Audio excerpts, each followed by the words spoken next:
এবার নবীজি ডাক দিয়ে বলল, যুবক রে, তাহলে তুমি এই গুনাহটাই করেছ? যুবক বলল, না না না না গো নবী, না, এটাই শেষ না, এটা করে আমি ক্ষান্ত হই নাই। এখন শুনেন আসল ঘটনা। বলে, কি আমার আসল ঘটনা? যুবক ডাকতে বলল, নবী গো, আসল ঘটনাটা হইল গত 3 দিন পূর্বের ঘটনা। জোরে বলেন না, আওয়াজ দিয়ে বলেন না, কয় দিন পূর্বের ঘটনা? 3 দিন পূর্বের ঘটনা। গত 3 দিন পূর্বে এই মদিনার জমিনে একজন সুন্দরী মেয়ে মারা গেল। যুবতী, রূপবতী, সুরসী, সুন্দরী, কুমারী একটা মেয়ে মারা গেল। নবী গো, এই মেয়েটার এখন পর্যন্ত বিয়ে হয়েছিল না। মেয়েটা বড় পরহেজগার ছিল, মেয়েটা অতি সুন্দরী ছিল, মেয়েটা অতি সুন্দরী, রূপবতী ছিল। নবীজি, ওই মেয়েটা 3 দিন পূর্বে যখন মারা গেল গো নবী, মারা যাওয়ার পর তার বাবা, ভাই, আত্মীয় স্বজন, গ্রামের, এলাকার, মহল্লার, পাড়া প্রতিবেশী সমস্ত মানুষেরা মিললে, কাছের জন, দূরের জন, আপনজন, সমস্ত মানুষেরা মিলিয়া সুন্দর কইরা বড়ই পাতার গরম জলে গোসল দিয়া, সুন্দর কইরা আতর গোলাপ খুশবু মাখাইয়া, নবী গো জানাজার নামাজ পড়াইয়া, পবিত্র বানাইয়া, ওই মেয়েটাকে যখন কবরস্থানের মধ্যে দাফন কাফন সাইরা যখন আপন মানুষেরা বিদায় হইয়া গেল, ও নবী গো,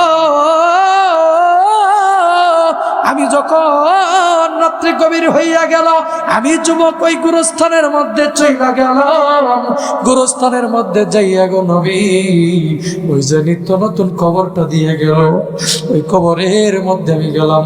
ডাইনে বামে তাকায়া দেখলাম কোনো মানুষ জাগ্রত নাই, কোনো মানুষ আমাকে দেখতেছে না, সজাগ নাই। আমি এই সুযোগে ওই কবর থেকে বাঁশের চাটাইগুলো সরাইলাম, বাঁশের ডাউটগুলো সরাইলাম, আস্তে আস্তে মাটিগুলো সরাইয়া ওই কবরের মধ্যে আমি নামলাম। নবীজি, ওই কবরের মধ্যে নামার পরে যে তোর আসল ঘর, এই দুনিয়ায় সবই পর। কবর যে তোর আসল ঘর, কেমনে সে থাকিবি পরে, শুধুই মাটির বিছানা। কেমনে সে থাকিবি পড়ে, শুধুই মাটির বিছানা। চিন্তা করে, জোরে চিন্তা করে দেখো না, কবরে কি যাইবা না। যেই কবরে আল্লাহ ছাড়া বন্ধু কেহ থাকবে না, যেই কবরে থাকবে না। চিন্তা করে দেখো না, কবরে কি যাইবা না। চিন্তা করে দেখো না, এই দুনিয়া ছাড়িয়া কোথায় যাইবা ভাগিয়া। এই দুনিয়া ছাড়িয়া কোথায় যাইবা ভাগিয়া। মরণ তোমায় লইবে ঘিরি, যতই করো বাহানা। মরণ তোমায় লইবে ঘিরি, যতই করো বাহানা। চিন্তা করে দেখো না, কবরে কি যাইবা না। চিন্তা করে যাইবা না। দিলে ভরা অহংকার, চিনো না আজ খোদার ঘর। দিলে ভরা অহংকার, চিনো না আজ খোদার ঘর। নামাজের লাগিয়া কি তোর মোটেও মায়া লাগে না। নামাজের লাগিয়া কি তোর মোটেও মায়া লাগে না। চিন্তা করে দেখো না, কবরে কি, জোরে বলেন না, দেখো না কবরে কি যাইবা না। যেই কবরে আল্লাহ ছাড়া বন্ধু কেহ থাকবে না। যেই কবরে চিন্তা করে দেখো না, কবরে কি যাইবা না। চিন্তা দেখো না। যারা বলেন মারহাবা। আরেকটা আওয়াজ দিয়ে বলেন মাশাআল্লাহ। আলহামদুলিল্লাহ। তালতলা যুব সমাজের উদ্যোগে ৩য় বার্ষিক ইসলামী মহাসম্মেলনের আজকের আমার সম্মানিত শ্রদ্ধাভাজন সভাপতি জনাব আব্দুল আজিজ সাহেব, প্রধান অতিথি জনাব মোহাম্মদ আব্দুল রাজ্জাক সাহেব, প্রধান বক্তা বিশেষ বক্তা হযরত মুআজ্জাজ উলামা একরাম, সামনে উপবিষ্ট আমার দিন প্রিয় ধর্মপ্রিয় জান্নাতি মুসলমান ভাইয়েরা, পর্দার অন্তরালে আমার সম্মানিতা পর্দা নিশি মা এবং বোনেরা, আসুন আমরা সবাই মিলে সেই মহান রব্বে কারিমের দরবারে মন খুলে প্রাণ খুলে শুকরিয়া আদায় করব যে মহান রব্বুল আলামিন আমাদেরকে অত্যন্ত ভালোবেসে পছন্দ করে মহাব্বত করে এই ফিতনা ফাসাদের জামানায়, বর্বরতার জামানায়, অশ্লীলতার জামানায় দুনিয়ার সমস্ত অশ্লীল ফাহেশা গুনাহের কাজ থেকে বিরত রেখে এত সুন্দর একটা জান্নাতের বাগানে আসার বসার তৌফিক দিলেন। সেই মহান রব্বে কারিমের দরবারে নতজানু হয়ে গোলামের পরিচয় দিয়ে চিৎকার দিয়ে একবার শুকরিয়া আদায় করি আলহামদুলিল্লাহ। এই ডান পাশের যুবক ভাইরা আরেকটু চিল্লায় বলেন না আলহামদুলিল্লাহ। লক্ষ কোটি দুরূদ এবং সালাম সরকার কায়নাত দুজাহানের সরদার খাতামুন নবিয়্যিন রাহমাতুল আলামিন বিশ্ব নবী মুহাম্মদুর রাসূলুল্লাহ সাল্লাল্লাহু আলাইহি ওয়াসাল্লামের উপর। সবাই একবার জোরে পড়ি সাল্লাল্লাহু আলাইহি ওয়াসাল্লাম। আরেকটা আওয়াজ দেখুন না সাল্লাল্লাহু আলাইহি ওয়াসাল্লাম। আমরা আরেকটা বার শুকরিয়া আদায় করতে চাই যে মহান রব্বুল আলামিন আমাদেরকে অত্যন্ত ভালোবেসে পছন্দ করে মহব্বত করে আল্লাহ আমাদেরকে হযরত আদম নবীর জামানায় না পাঠাইয়া, আল্লাহ পাক আমাদেরকে হযরত নূহ নবীর উম্মত না বানাইয়া, আল্লাহ আমাদেরকে হযরত ইব্রাহিম নবীর উম্মত না বানাইয়া, শীষ নবীর উম্মত না বানাইয়া, জাকারিয়া নবীর উম্মত না বানাইয়া, দাউদ নবীর উম্মত না বানাইয়া, ইউনুস নবীর উম্মত না বানাইয়া, জাকারিয়া নবীর উম্মত না বানাইয়া, ইউসুফ নবীর উম্মত না বানাইয়া, ইয়াকুব নবীর উম্মত না বানাইয়া, মুসা নবীর উম্মত না বানাইয়া, ঈসা নবীর উম্মত না বানাইয়া এমন একজন নবীর জামানায় আমাদেরকে পাঠিয়ে দিয়েছেন, এমন একজন নবীর উম্মত আমাদেরকে বানিয়ে দিয়েছেন, যেই নবী বিশ্ব নবী মুহাম্মদুর রাসূলুল্লাহ সাল্লাল্লাহু আলাইহি ওয়াসাল্লাম দুনিয়াতে যেই দিন এসেছেন ওই দিনও ওই মুহূর্তেও নবীজি উম্মতি উম্মতি বলে কেঁদেছেন, উম্মতের কথা চিন্তা ফিকির করেছেন। শুধু তাই নয় মুসলমান বন্ধুরা আমার, নবী যতদিন দুনিয়াতে ছিলেন পুরাটা জিন্দগি 63 বছর জিন্দগি উম্মতি উম্মতি বলে কেঁদেছেন, চোখের অশ্রু ঝরিয়েছেন। শুধু তাই নয় মুসলমান ভাইরা আমার, নবী যেদিন দুনিয়া থেকে বিদায় হয়ে চলে যাবেন সেই দিনও আল্লাহর ডাকে যেদিন সারা দিয়ে দুনিয়া থেকে বিদায় হয়ে চলে যাবেন সেই দিনও সেই মুহূর্তেও সেই অবস্থাতেও নবীজি ফাতিমার কথা চিন্তা করেন নাই, হাসান হুসাইনের কথা চিন্তা করেন নাই, নিজের আহলে বায়াতের কথা চিন্তা করেন নাই, পরিবার পরিজনের কথা চিন্তা করেন নাই, আমাদের গুনাহগার উম্মতের জন্য চিন্তা করেছেন, উম্মতি উম্মতি বলে কেঁদেছেন। শুধু তাই নয় মুসলমান ভাইরা আমার, এখন পর্যন্ত পবিত্র রওজায় শুয়া শুয়া উম্মতি উম্মতি বলে কাঁদতেছেন। জোরে বলেন কথা ঠিক না ঠিক? প্রিয় বন্ধুগণ, শুধু তাই নয়, কাল কিয়ামতের মাঠ যখন কায়েম হয়ে যাবে, এই কিয়ামতের ভয়াবহ মাঠে অর্ধ হাত উপরে যখন সূর্য চলে আসবে, এই সূর্য যখন সোজা পিঠ দিয়ে তাপ দিতে থাকবে, সূর্যের সোজা পিঠের তাপে অনেক নাফরমান গুনাহগার বান্দাদের মাথার মগজগুলো টাস টাস করে ছিটতে থাকবে, গলতে থাকবে। অনেক নাফরমান বান্দারা রক্তপুঞ্জের নদীতে সাঁতার কাটতে থাকবে, অনেক মানুষেরা এইভাবে হাই হতাশ ইয়া নফসি নফসি করতে থাকবে। ঠিক ওই সময়ে সমস্ত মানুষেরা মিলে হযরত আদম নবীর কাছে যাবে, গিয়ে বলবে, হে আদম নবী, হে আমাদের পিতা, আপনি আমাদের ব্যাপারে আল্লাহর কাছে সুপারিশ করুন। আদম নবী বলবে ইয়া নফসি, নূহ নবী বলবে ইয়া নফসি, ইব্রাহিম নবী বলবে ইয়া নফসি, শীষ নবী বলবে ইয়া নফসি, দাউদ নবী বলবে ইয়া নফসি, ইব্রাহিম নবী বলবে ইয়া নফসি, ইউসুফ নবী, ইয়াকুব নবী, ইসমাইল নবী, সমস্ত নবীরা যখন, মুসা নবী, ঈসা নবী, সমস্ত নবী রাসূলগণ যখন ইয়া নফসি নফসি বলতে থাকবে, সেই ময়দানে মাহশারে কিয়ামতের কঠিন ময়দানে একজন মাত্র কলিজার টুকরা প্রিয় নবী মুহাম্মদুর রাসূলুল্লাহ সাল্লাল্লাহু আলাইহি ওয়াসাল্লাম ডাক দিয়ে বলবে, আল্লাহ পাকের কুদরতি পেয়ে সেজদায় কইরা ডাক দিয়ে বলবে, আল্লাহ আপনি আমার উম্মতকে মাফ কইরা দেন। চিল্লায়া বলেন না সুবহানাল্লাহ। আরেকটা আওয়াজ দিয়ে বলেন না সুবহানাল্লাহ। তাহলে সেই নবীর উম্মত থেকে আমরা খুশি না বেজার? হ্যাঁ, কাড়া কাড়া বেজার একটু হাত তুলে দেখাই, হাত তুলে ফট করে মানে ভট করে তুলে লাইছে। তার মানে বুঝতে পারে না এই কথা কোন ঠিক কিনা, জোরে আওয়াজ দেখুন ঠিক কিনা। এক নতুন জামাই, সবাই খেয়াল করেন, এক নতুন জামাই বিয়ের পরে 1-2 দিন পরে শ্বশুর বাড়িতে গেছে, বিভিন্ন বাজার সদাই মাছ গুস্ত অমক তমক এগুলো কিনে নিয়ে শ্বশুর বাড়িতে গেছে। যাওয়ার পরে শাশুড়ি আম্মা সুন্দর ঝাল মশলা, হ্যাঁ, মরিচ মশলা সব কিছু দিয়া সুন্দর কইরা রান্না বান্না কইরা জামাইয়ের সামনে দিয়া বাইরে বাইরে দিতেছে। আর শাশুড়ি আম্মা নাকে কান্দা কান্দা ডাক দিয়ে বলেছে, বাবাজি আমার মেয়েটারে অনেক মায়া মহব্বত কইরা ছোট থেকে আদর যত্ন দিয়ে ভালোবাসা স্নেহ মায়া মমতা দিয়া লালন পালন করছি, বড় করছি, কোনোদিন ধমক দিই নাই, মারি নাই। বাবা রে, কোনোদিন ধমক দিও না, মাইরো না বাবা, যদি কিছু করে আমার কাছে বিচার দিও, তাও তুমি হাত তুলো না। শাশুড়ি আম্মা মায়া কান্না কান্না কান্না করে করে এগুলো বলতেছে। এইবার বোকা জামাই, বোকা শোকা জামাই আর কি, বোকা শোকা জামাই ডাক দিয়ে বলতেছে, শাশুড়ি আম্মা কান্দুন না, যে আপনার মেয়ে যে কথা আমার মেয়ের তো একই কথা, আপনার মেয়ে যে কথা আমার মেয়ে একই কথা। তাহলে এই বোকা জামাই কি বুঝছে শাশুড়ি কি বুঝাইতে চাইছে? কথা কয় না। যুবক ভাইরা জোরে আওয়াজ দেখো না, বুঝছে না? বুঝে নাই তো আমি জিজ্ঞাসি নবীর মধ্যে কাটা কাটা বেজার, অনেকে হাত তুলে ঠাস করে নামে ফেলাইছি। তার মানে বুঝতে পারি নাই, না বুঝতে তীরে ফেলাইছি। যেরকম কথা ঠিক কিনা, আওয়াজ দেখুন কথা ঠিক কিনা প্রিয় বন্ধুগণ।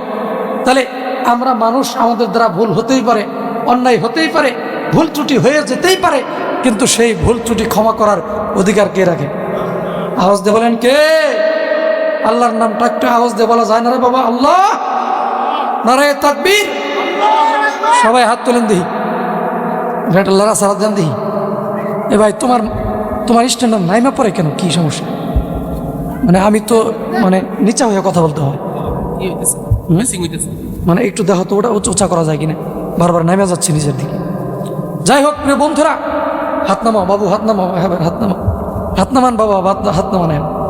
প্রিয় ভাইয়েরা আমার, তাহলে আল্লাহর নামটা একটু আওয়াজ দিয়ে কি বলা যাবে? যেরকম বলা যাবে নি? নারায়ে তাকবীর। তালতলা যুব সমাজের উদ্যোগের যে মাহফিল হইতেছে, এই এলাকার নাম কি তালতলা না? এই তালতলা এলাকার মানুষের শক্তি কি এই পর্যন্ত শেষ? মানে আর শক্তি মুক্তি কিছু নাই, আর এর চাইতে জোরে আল্লাহ আকবার করার পাওয়ার নিজের মধ্যে মনে হয় নাই, যুবকদের মধ্যে মনে হয় নাই।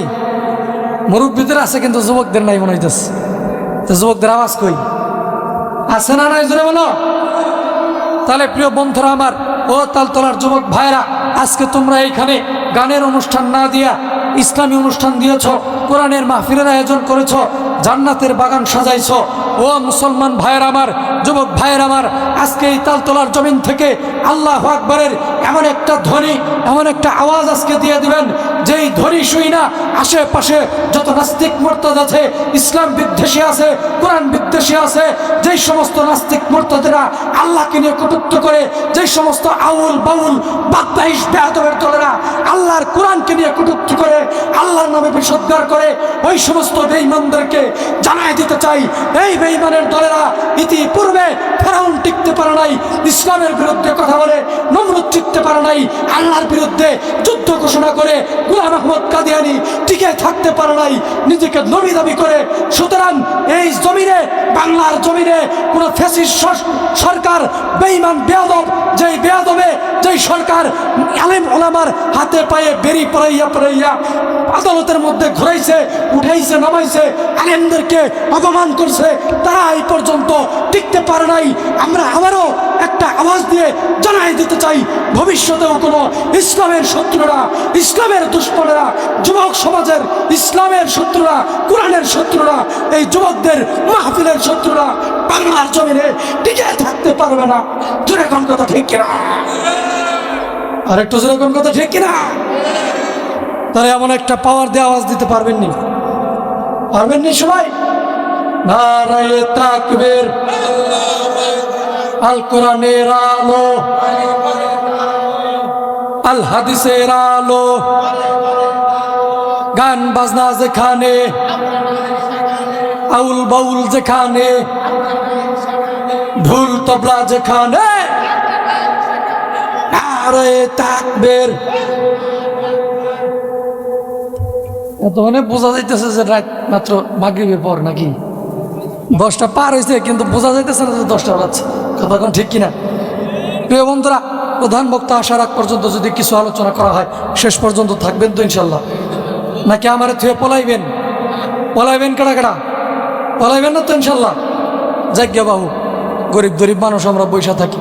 প্রিয় বন্ধুগণ আমারা, এবার আসেন আলোচনা। এই যে নবীর নামে দুরূদ পড়লাম সাল্লাল্লাহু আলাইহি ওয়াসাল্লাম, এই দুরূদ পড়ার দ্বারা লাভ হয় না লস হয়? ক্ষতি হয় না লাভ হয়? সম্মান কমে না বাড়ে? যারা বলেন কমে না বাড়ে? কেমন বাড়ে? যে একবার কোনো ব্যক্তি যদি সর্বছোট যে দুরূদ শরীফ অর্থাৎ সাল্লাল্লাহু আলাইহি ওয়াসাল্লাম, এটাও যদি কেউ একবার পড়ে, সাথে সাথে ওই ব্যক্তির উপরে আল্লাহ পাকের পক্ষ থেকে 10টা রহমত নাজিল হয়ে যায়। চিল্লায় বলেন না সুবহানাল্লাহ। আরেকটু আওয়াজ দিয়ে বলেন না সুবহানাল্লাহ। এই দুরূদ শরীফের কেমন পাওয়ার, কেমন কাজে লাগবে? কাল কিয়ামতের ময়দান যখন কায়েম হয়ে যাবে, আপনার আমল যখন মিজানের পাল্লার মধ্যে ওজন দেওয়া হবে, নজর করে দেখবেন আপনার আমল নেকি কম হওয়ার কারণে, গুনাহ বেশি হওয়ার কারণে আমলের পাল্লা পাতলা হয়ে যাইতেছে, আর গুনাহের পাল্লা ভারী হয়ে যাইতেছে। আপনার জন্য জাহান্নামের ফয়সালা হয়ে যাচ্ছে।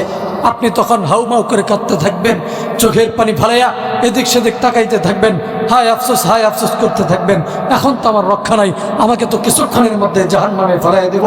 এভাবে যখন চিৎকার করতে থাকবেন, ঠিক ইন্ডিমিন টাইমে নজর করে দেখবেন বিশ্ব নবী মুহাম্মদুর রাসূলুল্লাহ সাল্লাল্লাহু আলাইহি ওয়াসাল্লাম দৌড়াইয়া আইসা একটা ব্যাগ, একটা বস্তা, একটা প্যাকেট আপনার আমলনামার পাল্লার মধ্যে দিয়া চাপ দিয়ে ধরবে।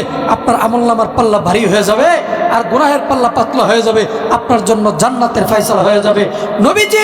নবীজি আপনার পাশে দাঁড়ায় থাকবে, আপনার মুখে হাসি ফুটে উঠবে। আপনি জিজ্ঞাসা করবেন, ইয়া রাসূলুল্লাহ, ইয়া হাবিবাল্লাহ, আমার তো আমল কম থাকার কারণে আমার আমলের পাল্লা ভারী পাতলা হয়ে যাইতেছিল, গুনাহের পাল্লা ভারী হয়ে গিয়েছিল। নবীজি আপনি কি আইনা আমার আমলনামার পাল্লার মধ্যে চাপ দিয়ে ধরলেন, আর ভারী হয়ে গেল, আমার জন্য জান্নাতের ফয়সালা হয়ে গেল। নবীজি বুঝতে পারলাম না বিষয়টা, কি দিলেন, কিসের প্যাকেট, কিসের বস্তা, কিসের ব্যাগ আইনা চাপ দিয়ে ধরলেন? নবী আমার ডাক দেয়া বলবে, ও তালতলার যুবক, ও তালতলার আমার প্রিয় কলিজার টুকরা উম্মত, আমি যখন দেখলাম তুই জাহান্নামে চলে যাইতেছিস কিছু আমলের কারণে, আমি নবীর কলিজায় তো এটা সহ্য হয় না। আমার প্রিয় উম্মত, তুই জাহান্নামে যাবি, আমি নবী এটা কেমন করে সহ্য করব? উম্মত রে, ও তালতলার যুবকরা, ও তালতলার মুরব্বীরা, শুই না রাখো।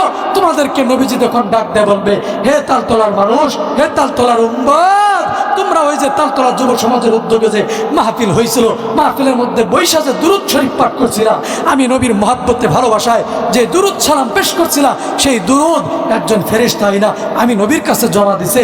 সেই দুরূদটা আমি খায়া ফেলাই নাই, ভেঙ্গা ফেলাই নাই, নষ্ট করে ফেলাই নাই, সেটাকে আমি রাইখা দিছি যত্ন কইরা। ও উম্মত, আজকে যখন দেখলাম তুই বিপদে পড়ে গেছিস, উম্মত রে, সেই দুরূদটা আইনা তোর আমলনামার মধ্যে চাপ দিয়ে ধরলাম।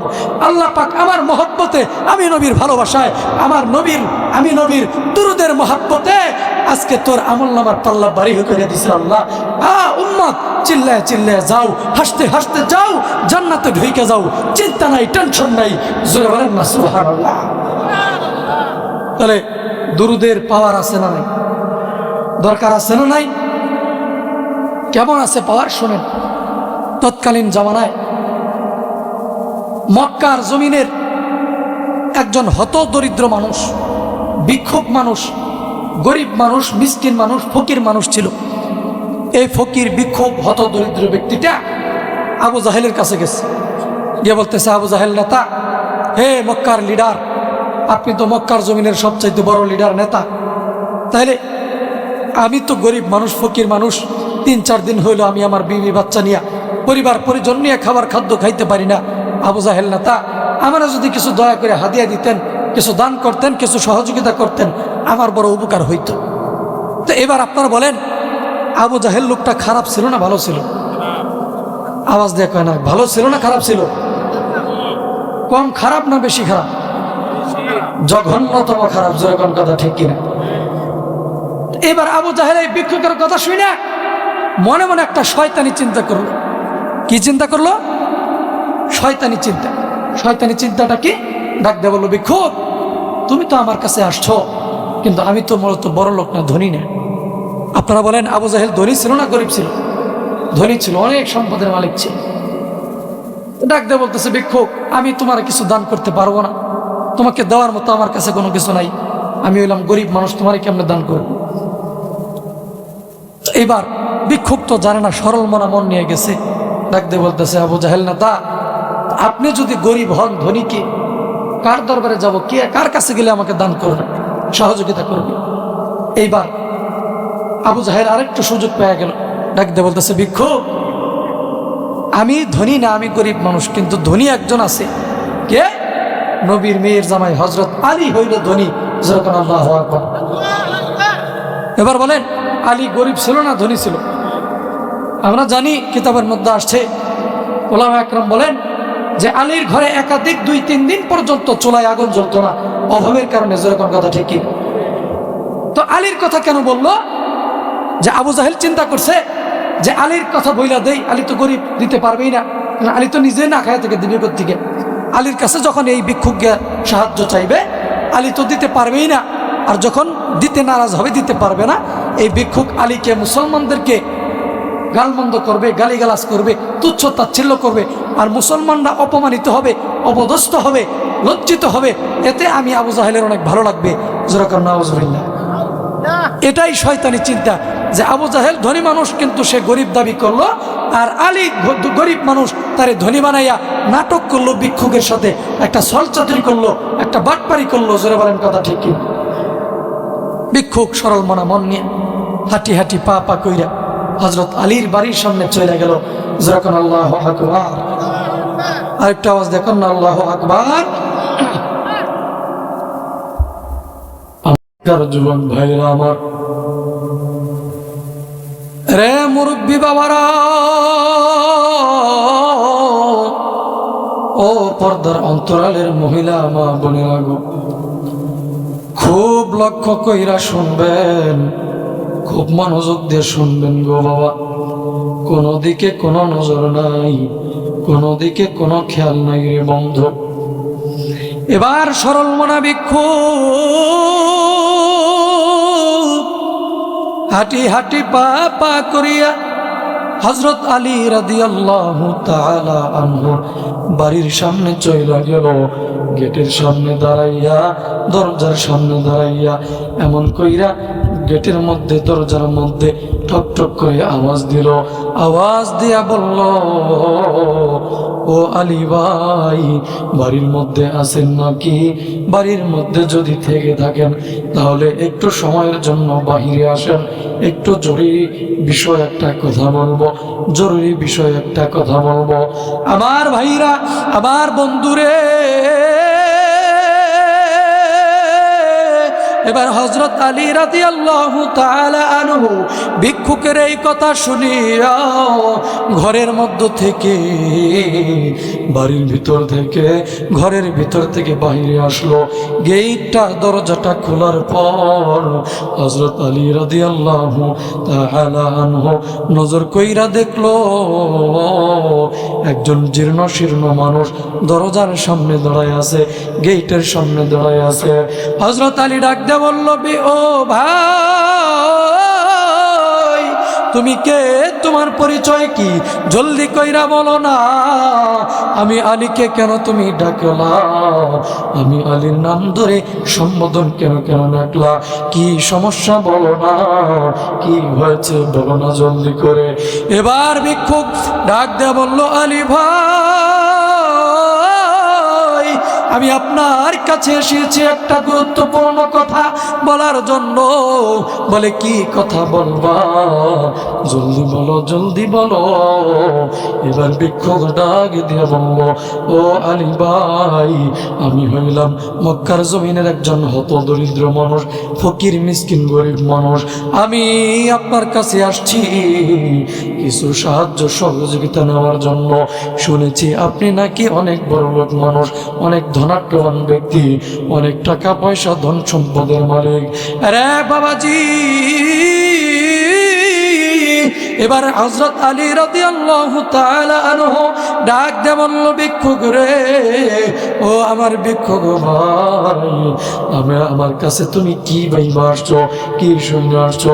মূলত আমি হইলাম গরিব মানুষ, আমার কাছে তোমাকে দেওয়ার মতো কোনো খাদ্য সামগ্রী নাই, কোনো অর্থ সামগ্রী নাই, আমারই তো নুন আনতে পান্তা ফোরায়, আমি কেমন কইরা তোমার দান করব?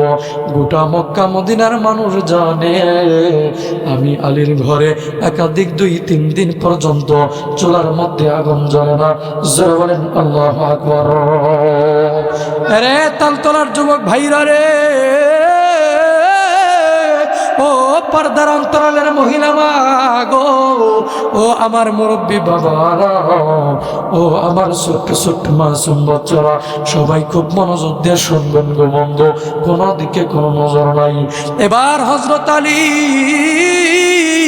ডাক দেয়া বলল, ভিক্ষুক রে, আমি তোমাকে কি দান করবো রে ভিক্ষুক? আমার কাছে কোনো কিছুই নাই, আমার কাছে তোমাকে দেওয়ার মতো কোনো অর্থ সামগ্রী নাই, কোনো খাদ্য সামগ্রী নাই রে ভিক্ষুক। এবার ভিক্ষুক ডাক দিয়ে বলল, আলী ভাই, আমি প্রথমে গিয়েছিলাম আবু জাহেলের দরবারে, আবু জাহেল আমাকে দিল না। আবু জাহেল বলল, আবু জাহেল নাকি গরিব মানুষ, আবু জাহেল নাকি দরিদ্র মানুষ, আমাকে দিতে পারবে না। আমি জিজ্ঞাসা করলাম, তাহলে ধনীকে? আবু জাহেল আপনার কথা বলল, আপনি নাকি অনেক বড় ধনাঢ্যবান ব্যক্তি। আরে আলী ভাই, ও আলী ভাই, আবু জাহেলও দিল না, আপনিও যদি না দেন আমি কার দরবারে যাব? বুক ভরা আশা আর স্বপ্ন লইয়া আমি আপনার দরবারে আসিছি, আপনি আমারে কিছু হাদিয়া দিয়ে দেন। এ বাজান রে,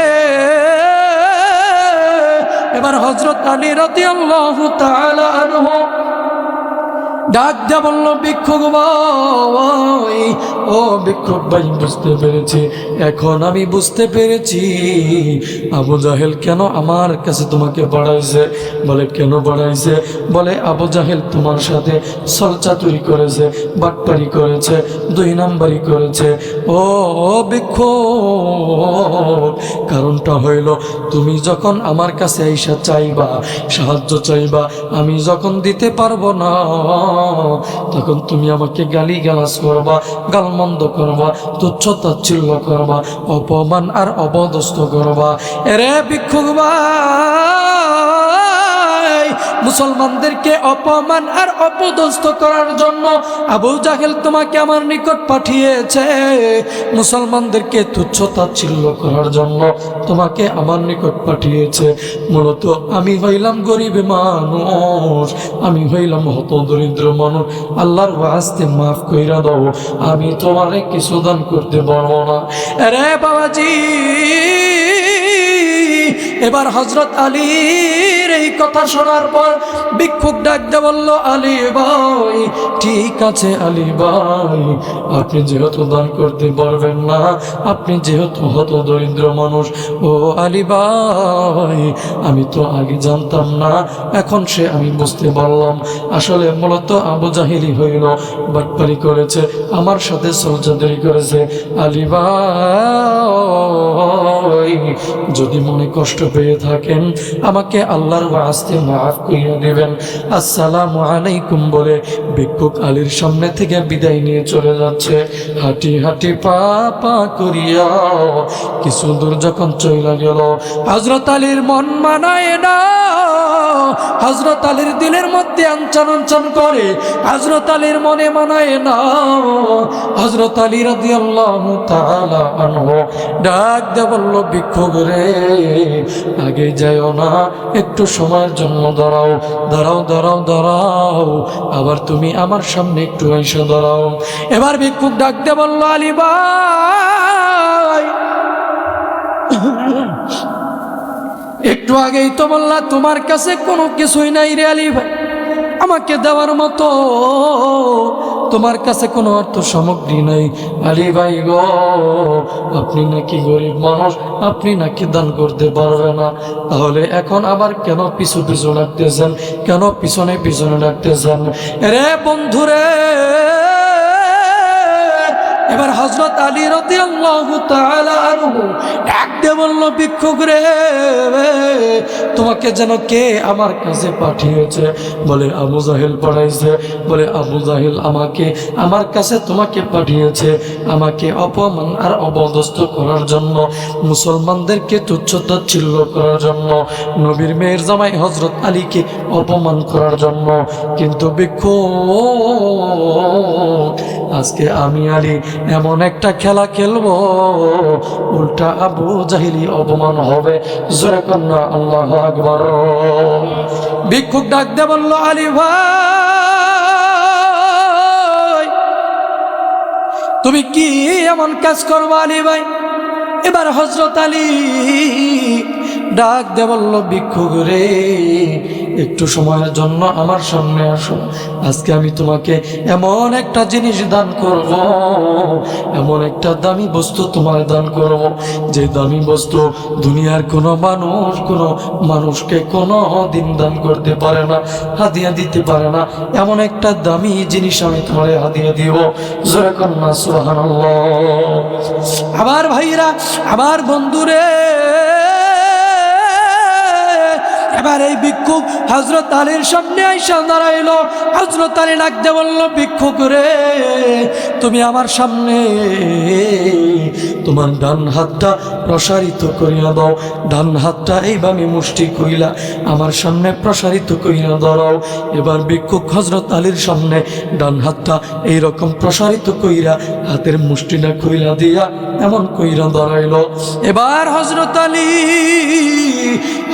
আলী আমাদের নবী, বিশ্ব নবী মুহাম্মদ রাসূলুল্লাহ সাল্লাল্লাহু আলাইহি ওয়াসাল্লামের শানে মানে মহব্বতে ভালোবাসায় কয়েক মর্তবা দুরূদ শরীফ পাঠ করলো, কয়েকবার দুরূদ শরীফ পাঠ করলো। জোরে বলেন, কি পাঠ করলো? আর একটু আওয়াজ দিয়ে বলেন না, কি পাঠ করলো? কয়েকবার দুরূদ শরীফ পাঠ করার পর হযরত আলী এই ভিক্ষুকের হাতের মধ্যে তিনটা ফু মাইরা দিছে। তিনটা ফু মারার পর হযরত আলী রাদিয়াল্লাহু তাআলা আনহু এমন কইরা নিজ হাত দিয়া ভিক্ষুকের হাতটা মুষ্টি বানাইয়া চাপ দিয়ে ধইরা ডাক দেয়া বলল, ভিক্ষুক রে, এবার যাও, আমি তোমারে দুইটা উপদেশ দিয়ে দিলাম। বলে, কি উপদেশ? বলে, 1 নম্বর উপদেশ হইল, তোমার হাতের মধ্যে আমি যা কিছু দান করলাম এটা তুমি মুষ্টি কইলা দেখতে পারবা না, হাত কইলা দেখতে পারবা না কি দান করলাম। এটা হইল 1 নম্বর শর্ত। আর 2 নম্বর শর্ত হইল, তুমি সরাসরি এই হাদিয়া নিয়া তুমি তোমার বাড়িতেও যাইতে পারবা না। ভিক্ষুক ডাক দিয়ে বলল, আলী ভাই, এই হাদিয়া আমি দেখতেও পারবো না, বাড়িতেও নিয়ে যাইতে পারবো না, তাহলে এই হাদিয়া দিয়ে আমি এবার কি করব? এবার হযরত আলী ডাক দিয়ে বলল, ভিক্ষুক রে, এটা তুমি দেখতে পারবা না, এটা বাড়িতেও নিয়ে যাইতে পারবা না, তাহলে কোথায় যাবা? তাহলে তুমি যাবা আবু জাহেলের বাড়িতে যাবা। আবু জাহেলের যখন জিজ্ঞাসা করবে, নবীর মেয়ের জামাই হযরত আলী তোমার কি হাদিয়া দিল, বিসমিল্লাহ বইলা হাতের মুষ্টিটা খুইলা দেখায়া দেবা, আমি আলী তোমার কি দান করলাম। চিল্লা বলেন না আল্লাহু আকবার। আর একটু মায়া লাগায় বলেন না আল্লাহু আকবার। আবার ভাইরা, আবার বন্ধুরে, এবার এই ভিক্ষুক ডাকতে বলল, আলী ভাই, ঠিক আছে, আমি দেখব না, আমি বাড়ির মধ্যেও যাব না, আমি সরাসরি আবু জাহেলের বাড়ির দিকে রওনা হয়ে গেলাম। হাঁটি হাঁটি পা পা করিয়া রাস্তার মাঝামাঝি পর্যন্ত যখন চইলা গেল, এরে বাবাজি, খুব মনোযোগ দিয়ে শুনবেন গো বন্ধু। এবার ভিক্ষুকের হাতের মধ্যে, হাতের মুষ্টির ভিতরে কেমন যেন পাথরের টুকরার মতো, কেমন যেন মার্বেলের মতো মনে হয়। জোরে কোন আল্লাহু আকবার। ভিক্ষুক ডাক দিয়ে বলল, আল্লাহ গো, হযরত আলী তো খালি হাতের মধ্যে ফু দিয়েছিল, হযরত আলী আমার শূন্য হাতের মধ্যে ফু দিল। হাতের মধ্যে তো কিছুই দিয়েছিল না, আমার হাতের মধ্যে তো আগে থেকেও কিছু ছিল না। আল্লাহ গো, এখন আবার হাতের মধ্যে কি আসলো আমি দেখব, আমি দেখব হাতের মধ্যে কি আসলো। যখন ভিক্ষুক হাতটা খুইলা দেখতে যাবে, তখন আলীর শর্তের কথা মনে পড়িয়া গেল। আলী যে বলছিল হাত খুইলা দেখতে পারবা না, বাড়িতেও যাইতে পারবা না। এবার ডাকতে বলল, আল্লাহ আমি দেখবো না, আমি দেখলে আলীর সাথে মুনাফিকি হইয়া যাবে, আলীর শর্ত ভঙ্গ হইয়া যাবে। না গো আল্লাহ না, আমি দেখবো না, আমার হাতের মধ্যে তুমি বরকত দাও। জোরে কোন আল্লাহু আকবার। এবার এই ভিক্ষু হাঁটি হাঁটি পা পা করিয়া আবু জাহেলের বাড়িতে চইলা গেল। আবু জাহেলের গেটটা খুলিয়া আবু জাহেলের সামনে দাঁড়ায় গেল।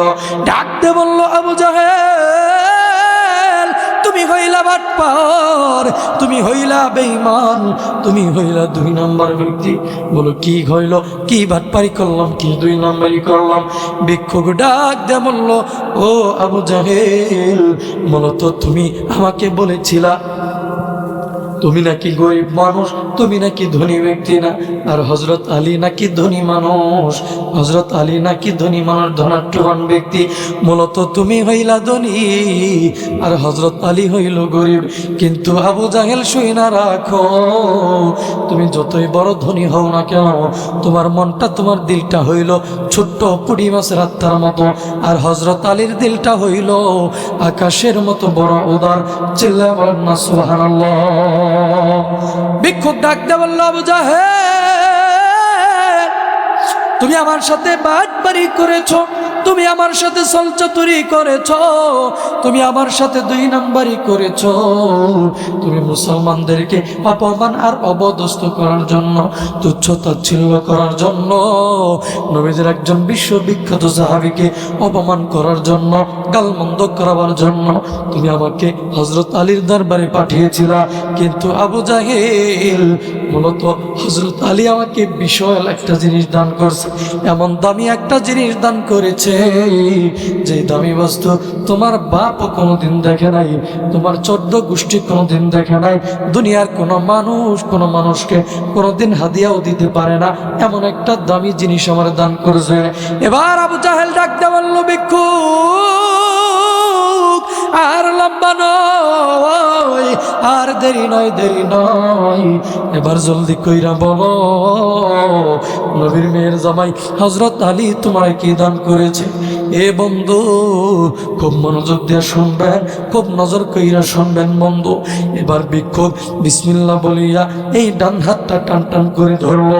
বিসমিল্লাহ বলিয়া যখন আবু জাহেলের সামনে মুষ্টিটা খুইলা দিছে, খুইলা দেওয়ার পর আবু জাহেল নজর কইরা দেখলো ভিক্ষুকের হাতের মুষ্টির মধ্যে, ভিক্ষুকের হাতের মধ্যে কয়েক টুকরা হীরা চিকচিক করে জ্বলতেছে। চিল্লায় বলেন না সুবহানাল্লাহ। আরেকটু আওয়াজ দিয়ে বলেন না সুবহানাল্লাহ। কেমন নবী পাইছি আমরা, যেই নবীর সামনে দুরূদ বললে জাহান্নামের আগুন নিভে যায়, যেই নবীর শানে মানে মুহাব্বতে দুরূদের আমল করলে জান্নাত ওয়াজিব হয়ে যায়, যেই নবীকে মুহাব্বত করলে, যেই নবীকে ভালোবাসলে জান্নাতের মধ্যে ঘর তৈরি হয়ে যায়, হাতের মধ্যে শূন্য হাতের মধ্যে হীরার টুকরায় পরিণত হইয়া যায়। চিল্লায়া বলেন না সুবহানাল্লাহ। আরেকটু আওয়াজ দিয়ে বলেন না সুবহানাল্লাহ। তাহলে দুরূদের পাওয়ার আছে না নাই? চিল্লা বলেন শক্তি আছে না নাই? তাহলে এখন থেকে আমরা দুরূদ পড়বো তো ইনশাল্লাহ। হ্যাঁ, আমরা নামাজের মধ্যে যে দুরূদ শরীফ পড়ি, হ্যাঁ, বৈঠকের সময় যে দুরূদ পড়ি সেটা তো পড়ি আলহামদুলিল্লাহ, কিন্তু অন্য অন্য সময় যখন রাস্তাঘাট দিয়ে হাঁটবো, দোকানপাটে বসে থাকবো, যখন ফ্রি থাকবো, তখন অন্তত 2-4 বার, 10 বার, 20 বার, 100 বার দুরূদের আমল যদি করতে পারি, সাথে সাথে শত শত সওয়াব রহমত আল্লাহ আপনার আমলনামার মধ্যে দিয়ে দিবে। কাল কিয়ামতের ময়দানে মিজানের পাল্লা, আমলের পাল্লা ভারী হয়ে যাবে। পুল সিরাতের পুল পার হইয়া এই দুরূদের বদৌলতে জান্নাতে যাইতে পারবেন। জোরে বলেন না সুবহানাল্লাহ। তাহলে এখন থেকে আমরা বেশি বেশি দুরূদ শরীফের আমল করবো তো ইনশাল্লাহ, ভাজান করবো তো ইনশাল্লাহ, একটু যেরকম করবেন তো ইনশাল্লাহ। আমরা আজকে একটা আমল শিখি। আমলটা হইল আপনি প্রত্যেক দিন এশারের নামাজের পরে, প্রত্যেক দিন কিসের নামাজের পর? এশারের নামাজের পর 100 বার দুরূদ শরীফ। কয়শো বার? ছোট দুরূদ শরীফ পড়েন সাল্লাল্লাহু আলাইহি সাল্লাম, অথবা আল্লাহুম্মা সাল্লি আলা সাইয়্যিদিনা মুহাম্মদ, এটাও পড়তে পারেন। হ্যাঁ, যে কোনো দুরূদ শরীফ কয়শো বার? 100 বার। 100 বার দুরূদ শরীফ পড়ার পরে 499 বার লা হাওলা ওয়ালা কুওয়াতা ইল্লা বিল্লাহ।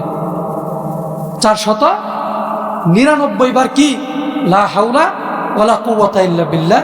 এটা হলো 499 বার। একবার লা হাওলা ওয়ালা কুওয়াতা ইল্লা বিল্লাহিল আলিয়্যিল আযীম, এটা দিয়া 500 বার পূর্ণ করবেন। তারপরে আবার 100 বার দুরূদ শরীফ। এটা পড়ার পরে হাতটা তুইলা দিয়া অনুতপ্ত হইয়া আল্লাহর কাছে বলবেন, আল্লাহ আমার টাকা নাই, পয়সা নাই, আমার ঝামেলা, এই সমস্যা সেই সমস্যা, ঋণের বোঝা বইতে বইতে আর চলে না জীবন, অনেক সমস্যায় আছি, অনেক ঝামেলায় আছি, অনেক বিপদে আছি, মামলা মোকদ্দমার মধ্যে পড়ছি, নানান শত্রুতার বেড়াজালে পইরে গেছি, অনেক বলা মুসিবতের মধ্যে পইরে রয়েছি। আল্লাহ কোনো কিছুর মাধ্যমে সমাধান হইতেছে না, আল্লাহ তুমি সমাধান করে দাও। আল্লাহ পাক রব্বুল আলামিন এই আমলটা করে যদি এইভাবে দোয়া করতে পারেন, অবশ্যই অবশ্যই আপনার মনের নেক মাকসাদ আল্লাহ পাক কবুল করে দিবে, সমস্ত সমস্যা দূর করে দিয়া আপনার দিলের মধ্যে শান্তির ফায়সালা করে দিবে। জোরে বলেন সুবহানাল্লাহ। তাহলে আমলটা আমরা করতে পারবো তো ইনশাল্লাহ? বাবা করতে পারবেন তো ইনশাল্লাহ? তাহলে প্রিয় বন্ধুগণ, আমার ভাইরা, আমার ও মুসলমান বন্ধুগণ, আজকে এই আমলটা শিখলাম, এই আমলটা আমরা প্রতিনিয়ত করবো ইনশাল্লাহ। এইবার আসেন সরাসরি মূল আলোচনায় চলে যাচ্ছি। মূল আলোচনায় চলে যাচ্ছি, সবাই মনোযোগ দেন। আমরা দুনিয়াতে আসার পরে অন্যায় অপরাধ করছি কি করছি না? জোরে বলেন, করছি কি করছি না? ওইঠান না ভাই, ওইঠান না, ওইঠান না। 1 নাম্বার, আচ্ছা 1 নাম্বারে গেলে ঠিক আছে, কিন্তু যায়েন না, বসেন। আমরা দুনিয়াতে আসার পরে আমাদের দ্বারা অন্যায় গুনাহের কাজ, নাফরমানির কাজ হয়েছে কি হয় নাই? নাকি এমন কেউ আছেন যে হুজুর আমার জীবনে কোনো গুনাহ নাই, পাপ নাই, অপরাধ করি নাই, নাফরমানি করি নাই, আমি একবারে হারে ফেরেশতা, এরকম কি কেউ আছেন? কেউ বলতে পারবেন? না। আমরা দুনিয়াতে আসছি, আর মানুষ বলতেই ভুল হতেই পারে, আগেই বলছিলাম, অপরাধ হতেই পারে, আমার আপনার দ্বারা গুনাহ হতেই পারে, শয়তানের ধোঁকায় পইরা, শয়তানের ওয়াসওয়াসায় পইরা জীবনে অনেক গুনাহ করছি।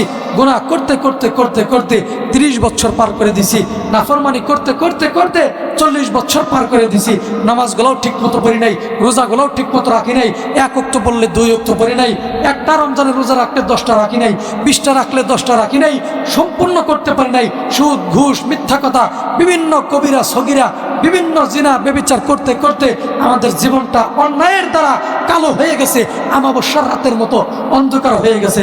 জোরে বলেন, কথা ঠিক না? ঠিক। অন্যায় অপরাধ হয়েছে কি হয় নাই? হয়েছে। আল্লাহ বলছে, বান্দারা, ও বান্দারা, তোমরা নাফরমানি করতে করতে আমি আল্লাহ তোমাদেরকে দুনিয়াতে পাঠাইছিলাম। ওমা খলাকতুল জিন্না ওয়াল ইনসা ইল্লা লিয়াবুদুন। আল্লাহ আমাদেরকে দুনিয়াতে পাঠাইছে কার ইবাদত করার জন্য? জোরে বলেন, কার? আল্লাহর। কিন্তু আমরা দুনিয়াতে আসার পরে আল্লাহর ইবাদতগুলো ঠিক মতো করি নাই, নাফরমানি অন্যায় করছি। আল্লাহ বলছে, বান্দা, অন্যায় নাফরমানি করতে করতে করতে করতে তুমি 40 বছর পার করে দিছো, 50 বছর, 60, 70, 80, 90 বছর পার করে ফেলাইছো। এটা শব্দটা আসছে 90 বছর পরেও যদি তুমি সাকারাত শুরু হওয়ার আগে, মৃত্যুর যন্ত্রণা শুরু হওয়ার আগে, অনেক সময় দেখবেন অনেক মানুষ যখন মারা যায়, কিছু মানুষ যখন মারা যায়, মারা যাওয়ার আগ দিয়ে চোখ কাউকে চিনে না, কিছু বুঝে না, কিছু খাইতে পারে না, চোখ খালি এদিক সেদিকে করতে দেয়, এরকম করে না?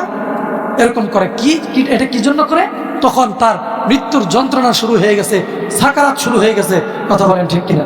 আল্লাহ বলছে, বান্দা, এই মৃত্যুর যন্ত্রণা শুরু হওয়ার আগ মুহূর্তেও তুমি যদি বুঝতে পারো বান্দা ভুল করছো, অন্যায় করছো, নাফরমানি করছো, এটা ঠিক হয় নাই, অপরাধ করছো, ও বান্দা ফাফিরু ইলাল্লাহ, আমার দিকে ফিরে এসো। আল্লাহর দিকে ফিরে আইসা যদি আমরা 90 বছর পরেও যদি আল্লাহর কাছে মাপ চাইতে পারি, নিজেদের গুনাহের জন্য অনুতপ্ত হইয়া মাপ চাইতে পারি, আল্লাহ বলছে, বান্দা, আমি খুশি হইয়া, রাজি হইয়া তোমাদের জিন্দগির সব গুনাহ আমি আল্লাহ মাফ করে দেব। চিল্লায়া বলেন না সুবহানাল্লাহ। আল্লাহ সেই আয়াতের মধ্যে সেই কথাটাই বলেছে। আল্লাহ বলছে, ইয়া আইয়ুহাল্লাযীনা আমানু তুবু ইলাল্লাহি তাওবাতান নাসুহা। আল্লাহ বলছে, বান্দারা, তোমরা যদি খাঁটি দিলে তওবা করতে পারো। খাঁটি দিলে তওবা কোনটা? যেমন আপনি বলতেছেন, আল্লাহ মাফ করে দাও, চুরি করছি, ডাকাতি করছি, এটা করছি, সেটা করছি, মাফ করে দাও, এটা মুখে মুখে বলতেছেন মোনাজাত দইরা, কিন্তু মনের মধ্যে আছে, দূর আগামীকালকে সুযোগ পেলে আবার চুরি করব। এরকম যদি নিয়ত থাকে তাহলে খাঁটি তওবা হবে? তাওবা তার নাসুহা হবে? হবে না। আল্লাহ বলছে তাওবার মতো তাওবা, অর্থাৎ প্রকৃতপক্ষে তাওবা, মুখেও যেটা থাকবে অন্তরেও সেটা থাকবে। তো এরকম খাঁটি দিলে তাওবা যদি তোমরা করতে পারো বান্দারা, আমি তোমাদেরকে তাওবাকারী ব্যক্তিদের জন্য 2টা পুরস্কার ঘোষণা করলাম। সুবহানাল্লাহ। এবার আপনারা বলেন তাওবাকারী ব্যক্তিদের জন্য আল্লাহ পাক কয়টা পুরস্কার ঘোষণা করছে? জোরে বলেন কয়টা? 2টা। 1 নাম্বার হলো আসা রব্বুকুম আই ইউকাফিরু আনকুম সাইয়্যাতিকুম। 1 নাম্বার পুরস্কার, তোমার জিন্দেগীর সব গুনাহ আমি আল্লাহ মাফ করে দেব। জোরে কন্না সুবহানাল্লাহ। আমরা বললাম আল্লাহ তাহলে 2 নাম্বার পুরস্কার কি? আল্লাহ বলল বান্দা টেনশন নাই, 2 নাম্বার পুরস্কার হইল ওয়া ইউদখিলাকুম জান্নাতিন তাজরি মিন তাহতিহাল আনহার। এমন একটা জান্নাতের মধ্যে আমি তোমাদেরকে ঢুকাই দেব, এমন একটা জান্নাতের মধ্যে প্রবেশ করাই দেব যেই জান্নাতের নিচে তলদেশে কল কল কল কল করে ঝর্ণা প্রবাহিত থাকবে। জোরে বলেন না সুবহানাল্লাহ। খালিদিনা ফিহা, সেই জান্নাতের মধ্যে তোমরা আজীবন বসবাস করবা, বের হওয়ার আর কোনো প্রয়োজন হবে না। চিল্লা বলেন না সুবহানাল্লাহ। তাহলে এবার আপনারা বলেন তাওবাকারী ব্যক্তিদের জন্য আল্লাহ পাক কয়টা পুরস্কার ঘোষণা করছে? জোরে বলেন কয়টা? 1 নাম্বার কি? গুনাহ মাফ করে দিবে। 2 নাম্বার হলো জান্নাত দিয়ে ধন্য করে দিবে। জোরে বলেন সুবহানাল্লাহ। তাহলে আল্লাহ পাক আমাদের গুনাহ মাফ করে দেখ এবং জান্নাতের সার্টিফিকেট দিয়ে দেখ, এটা আমরা কে কে চাই? সবাই চাই তো ইনশাল্লাহ? সবাই চাই? হাত নামান যদি চাই। তাহলে সর্বপ্রথম কি কাজ, কি করণীয়? করণীয় হলো জীবনে যা করছি রে বাবা সব আল্লাহর কাছে কি চাইতে হবে? মাপ চাইতে হবে, তাওবা করতে হবে। তাওবা করে গুনাহ থেকে ফিরে এসে আল্লাহর রাস্তায় চলে আসতে হবে। যেরকম কথা ঠিক কিনা? এবার আপনাদের প্রশ্ন হইতে পারে হুজুর আমরা তো জীবনে অনেক গুনাহ করছি, বুঝি নাই সুঝি নাই, শয়তানের দোকায় বেড়ে সোসাই পইরা নাফরমানি করে আলাইছি, নামাজগুলা ঠিক মতো পড়ি নাই, রোজাগুলা ঠিক মতো আদায় করতে পারি নাই। ও হুজুর আমরা তাওবা করতে চাই, কোন পদ্ধতিতে তাওবা করলে, কোন সিস্টেমে তাওবা করলে আল্লাহ পাক মাফ করে দিবে, জান্নাতের টিকিট দিয়ে দিবে? শুনবেন পদ্ধতিটা? অনেকে যে যাইতেছেন শুনবেন তো ইনশাল্লাহ। প্রিয় বন্ধুরা, বিশ্বনবী সাল্লাল্লাহু আলাইহি সাল্লামের একজন প্রিয় সাহাবী ছিল, সাহাবীর নাম হইল হযরত উমর ইবনুল খাত্তাব রাদিয়াল্লাহু তাআলা আনহু। এই হযরত উমর একদিন সকালবেলা তিনি তার বাড়ি থেকে বের হয়েছে নবীজির দরবারে যাওয়ার জন্য। জোরে বলেন নবীজি হযরত উমর বের হয়েছে তার বাড়ি থেকে সকালবেলা কার দরবারে যাওয়ার জন্য? জোরে বলেন কার? নবীজির দরবারে যাওয়ার জন্য বের হয়েছে। হাঁটি হাঁটি পা পা করিয়া যখন রাস্তার মাঝামাঝি পর্যন্ত গেছে, যাওয়ার পরে নজর করে দেখতেছে যে একজন সুন্দর চেহারাওয়ালা একজন যুবক, ফুটফুটে চেহারাওয়ালা একজন যুবক, কম বয়সের একটা যুবক রাস্তার মধ্যে গৈরাইয়া গড়াগড়ি পাইরা কাঁদতেছে, হাউ মাউ চিৎকার করে চিল্লায় কাঁদতেছে। হযরত ওমর ওই যুবকটার পাশে গিয়া মাথার মধ্যে হাত দিয়া ডাক দিয়ে বলল, যুবক কি হয়েছে, কান্দো কেন, কি সমস্যা, কি জন্য কান্দো? যুবকটা বলে, না ওমর ভাই, আপনার কাছে বললে আমার কোনো উপকার হবে না, আপনি আমার কোনো উপকার করতে পারবেন না। ও ওমর ভাই, আপনি আমারে দয়া করে জিগেন না, আমার একলা থাকতে দেন। এইটা বইলা যুবকটা আরো গড়াগড়ি করতেছে, চিল্লায় কাঁদতেছে, হাউ মাউ করে কাঁদতেছে। আমার ভাইরা, আমার বন্ধুগণ, এবার হযরত উমর রাদিয়াল্লাহু তাআলা আনহু এই যুবকটার মাথার মধ্যে হাত দিয়া আবার ডাক দিয়ে বলল, যুবক রে কি হয়েছে বলো না, কি জন্য কান্নাকাটি করো, কি কোন সমস্যার কারণে কান্নাকাটি করো? তোমার কান্নাকাটি করার কারণটা আমি ওমরের কাছে একটু খুলে খুলে বলো।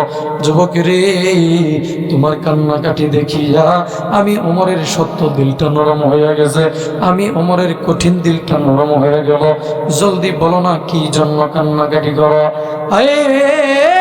আমার বন্ধুরা, আমার বাবাজিরা গো, ও পর্দার অন্তরালের মহিলা মা বোনেরা রে, খুব মনোযোগ দিয়ে শুনবেন গো মা, খুব মনোযোগ দিয়ে শুনবেন যুবক বন্ধু, খুব মনোযোগ দিয়ে শুনবেন মুরব্বী বাবারা।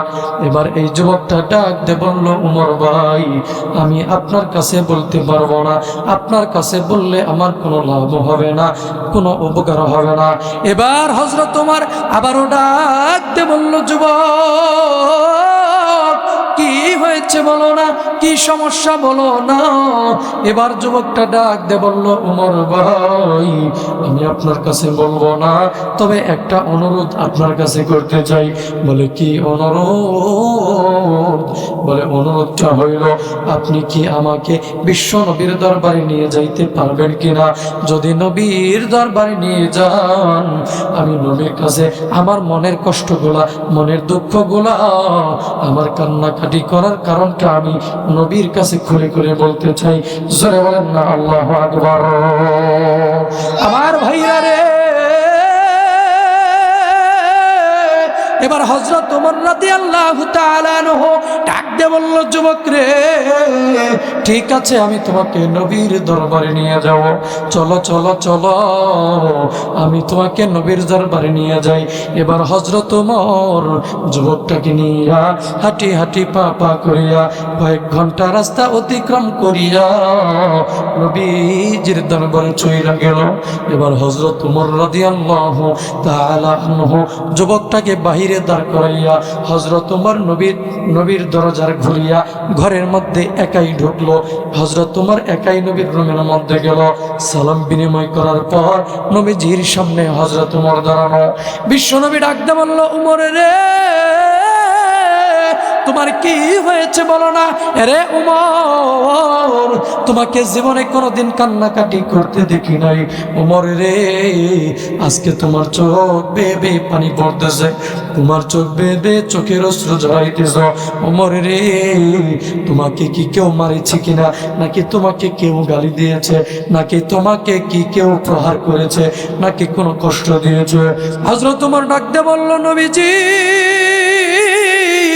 না গো নবী না, আমাকে কেউ মারে নাই, আমাকে কেউ গালি দেয় নাই, আমাকে কেউ কোনো কষ্ট দেয় নাই নবী গো, আমাকে কেউ আঘাত করে নাই। নবী বলল, ওমর তাহলে কেন কান্নাকাটি করো, কেন চোখের পানি ফেলাইতেছ? চোখের পানি ফেলাইয়া কেন বুকটা বসাই দিচ্ছ, দাড়িগুলা ভিজাই দিচ্ছ?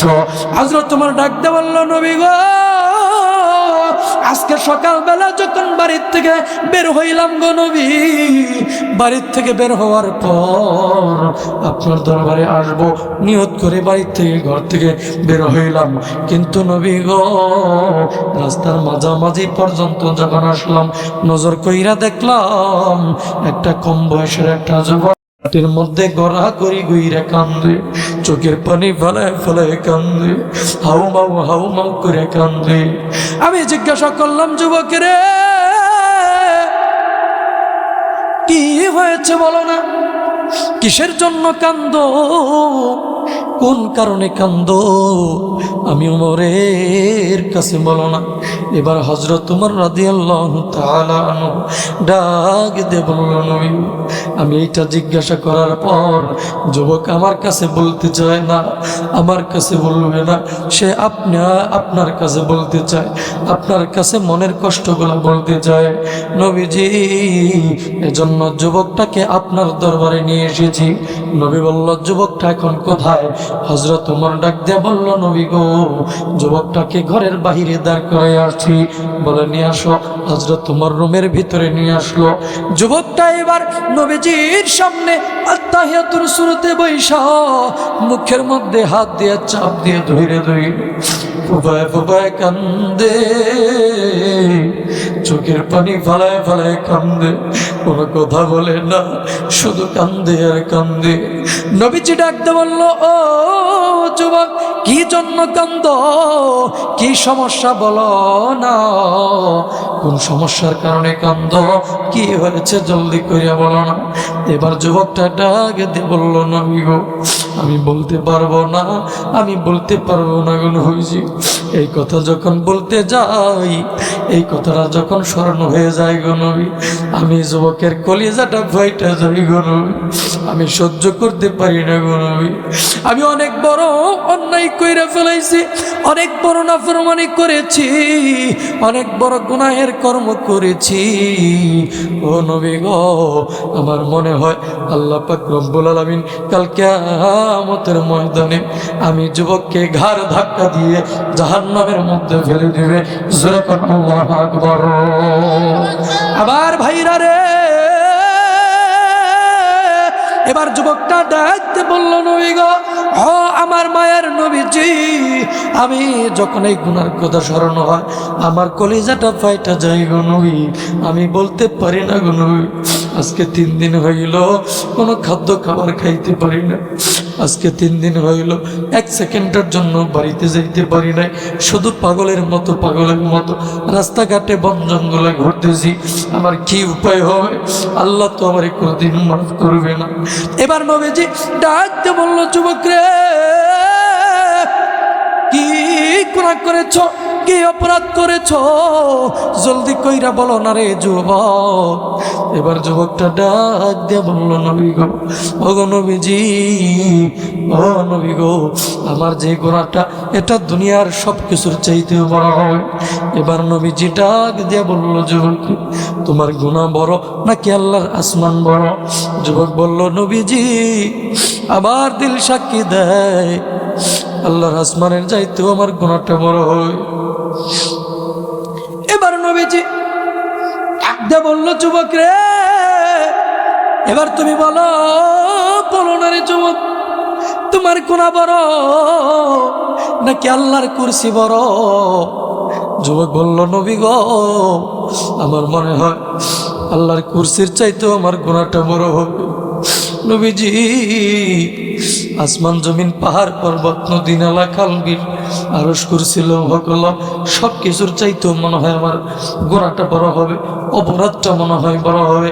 নবী এইবার ডাকতে বলল, যুবক রে, তাহলে আমি বিশ্ব নবী বইলা দিলাম, তুমি লক্ষ্য কইরা শোনো, তোমার গুনাহ যতই বড় হোক না কেন, আমি নবী বইলা দিলাম, তোমার গুনাহ যতই বড় হোক না কেন, আল্লাহ পাক রব্বুল আলামিনের দয়া মায়া ক্ষমা তার চাইতে লক্ষ লক্ষ কোটি কোটি গুণ বড়।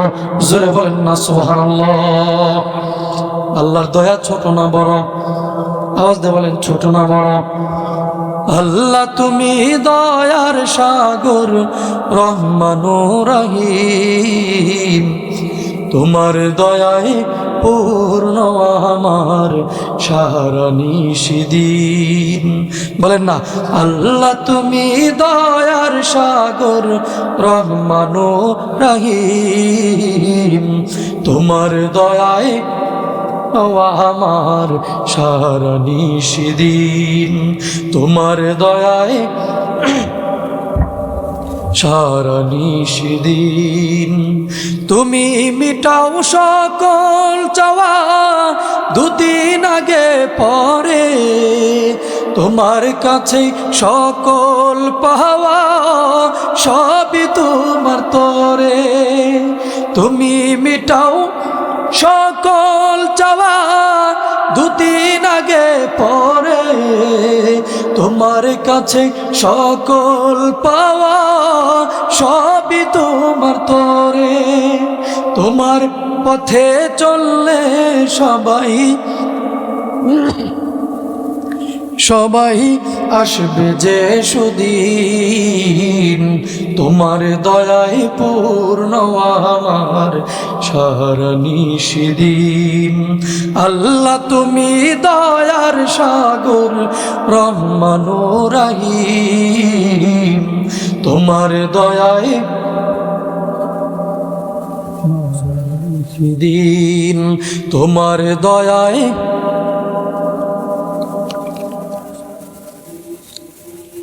তাহলে আল্লাহর দয়া ছোট না বড়? জোরে জোরে বলেন, ছোট না বড়? নবীজি এবার ডাকতে বলতেছে, যুবক রে, বলো না রে বাপ, বলো না কি করেছো। তুমি যদি নাই বলো আমি কেমন করে সমাধান দিব, কেমন করে আমি ফয়সালা করব? আপনারা কি শুনবেন নাকি থুয়াই চলে যাবো? শুনবেন তো ইনশাল্লাহ? আর একজন মানুষ উঠবেন না তো ইনশাল্লাহ? আমার ভাইরা, আমার বন্ধুগণ, এইবার যুবকটা ডাক দিয়ে বলল, নবী গো, তাহলে আপনি শুনেন আমি কি গুনাহ করেছি, কি নাফরমানি করেছি, কি অপকর্ম করেছি। ও রহমাতুল্লিল আলামিন নবী এই মক্কা মদিনার জমিনে, এই মদিনার জমিনে যখন কোনো মানুষ ইন্তেকাল করে, জোরে বলেন কি করে? ইন্তেকাল করে, মারা যায়। যখন কোনো মানুষ দুনিয়া থেকে বিদায় হইয়া যায়, ও নবীজি ওই মানুষটা মারা যাওয়ার পরে, ওই মানুষটা ইন্তেকাল করার পর ওই মানুষটার আত্মীয় স্বজন, গ্রামের এলাকার মহল্লার সমস্ত মানুষেরা মিলিয়া সুন্দর কইরা গোসল দিয়া জানাজার নামাজ পড়াইয়া দাফন কাফন সম্পন্ন কইরা যখন কবরস্থানের মধ্যে রাইখা চইরা যায়, রাত্রি যখন গভীর হইয়া যায়, ওই রাত্রি গভীর হইয়া যাওয়ার পরে আমি যুবক ওই গোরস্থানের মধ্যে যাই। গোরস্থানের মধ্যে যাইয়া ডাইনে তাকাই, বামে তাকাই, পিছনে তাকাই, সামনে তাকাই। যখন দেখি কোনো মানুষ আমাকে দেখতেছে না, কোনো মানুষ সজাগ নাই, অন্ধকারচ্ছন্ন রাত্রি। ও নবী গো, আমি তখন ওই কবর থেকে, ওই নিত্য নতুন কবরটা থেকে আমি বাঁশের ডাবরগুলো সরাই ফেলাই। আমি নবীজি, আমি যুবক ওই কবর থেকে বাঁশের চাটাইগুলো সরাই ফেলাই। আমি কোদাল দিয়ে বা বেলচা দিয়ে মাটিগুলো সরাই, কবরটা আমি খনন করি। নবী গো, কবরটা খনন করার পর কবরের মধ্যে আমি নামি। নামার পর ওই যে নিত্য নতুন মৃত দেহটা রয়েছে, নবীজি পুরুষ হইলে 3 টুকরা কাফনের কাপড় আমি খুইলা ফেলাই, আর মহিলা হইলে 5টা টুকরা কাফনের কাপড় আমি খুইলা ফেলাই। নবী গো, কাপড়ের কাপড় খুলিয়া কাফনের কাপড়টা আমি চুরি করি। নবীজি এই কাপড়ের কাপড়টা আমি বাজারে নিয়া আরেক দোকানে, আরেক চোরার কাছে বেশি দামে বিক্রি করি। নবী গো, এইটা হইল আমার নেশা, এইটা হইল আমার পেশা। এই কাজ করিয়া আমি টাকা পয়সা ইনকাম করি। এই কাজ করিয়া আমি আমার পরিবার পরিজনদের জন্য খাবার দাবারের ব্যবস্থা করি। আমি হইলাম কাপড় চোর, কাপড় চুরি করাই এটা হইল আমার নেশা, এটা হইল আমার পেশা। এবার নবীজি ডাক দে বলল, যুবক রে, তাহলে তুমি এই কোনটাই করেছ? যুবক বলল, না না না না গো নবী, না, এটাই শেষ না, এটা করে আমি ক্ষান্ত হই নাই। এখন শুনেন আসল ঘটনা। বলে, কি আমার আসল ঘটনা? যুবক ডাকতে বলল, নবী গো, আসল ঘটনাটা হইল গত 3 দিন পূর্বের ঘটনা। জোরে বলেন না, আওয়াজ দিয়ে বলেন না, কয়দিন পূর্বের ঘটনা? 3 দিন পূর্বের ঘটনা। গত 3 দিন পূর্বে এই মদিনার জমিনে একজন সুন্দরী মেয়ে মারা গেল। যুবতী, রূপবতী, সুরসী, সুন্দরী কুমারী একটা মেয়ে মারা গেল।